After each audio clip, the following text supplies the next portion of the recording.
Le gosse de Véronique Olmy, lu par l'autrice. À tout ça, Joseph ne pense guère. Sa mère, Colette, est gaie pour deux. Il est impossible de vivre à ses côtés sans avoir envie de la suivre, d'écouter ce qu'elle raconte, ce qu'elle ramène avec elle quand elle rentre le soir. Toutes ces histoires d'oiseaux, de théâtre et de chapeaux, ces choses qu'elle ne dit à personne, des secrets de plumassière qui se gardent. Tu comprends, Joseph? Chaque maison a ses secrets.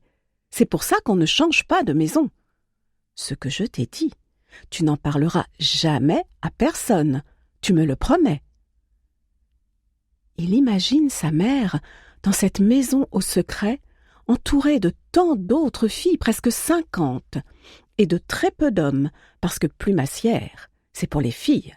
Il faut de toutes petites mains, habiles, légères et patientes aussi.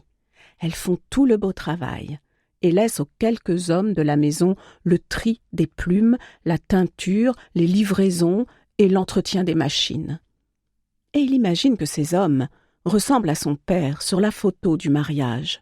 Ce sont de gros gars engoncés et pâteaux qui obéissent aux filles habiles et pleines de secrets. Son père était mécanicien à l'usine Farco, très loin, à Saint-Ouen, aux ateliers de forge et d'ajustage.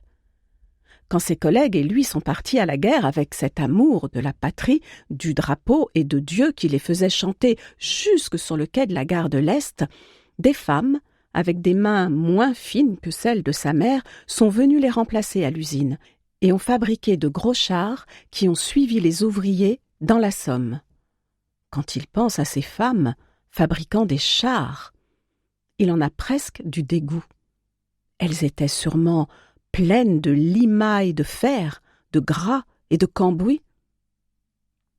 Tandis que sa mère, même si elle a parfois du duvet dans les cheveux et jusque dans le nez, même si ses mains sont abîmées et colorées, sa mère, initiée à 14 ans par une ancienne de 82 ans, il y a longtemps qu'elle ne balaie plus l'atelier ou ne prépare plus les plumes. Elle frimate. Il adore ce mot. Elle frimate. Elle met les plumes ensemble pour donner au chapeau sa beauté. Elle les coud et ça fait comme un bouquet de printemps. Il y a de quoi frimer, oui. Si tu avais été une fille, je t'aurais appris le métier. Ça t'aurait plu, Joseph? Quand sa mère lui demande ça, il lui montre ses mains maigrichonnes et les bouge dans tous les sens pour qu'elle voie comme elles sont souples.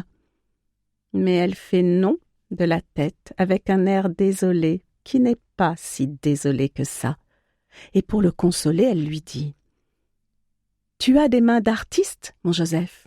On a ça dans le sang, dans la famille. » Et elle embrasse ses paumes après avoir passé un doigt le long de sa ligne de vie. Et tu vivras très longtemps.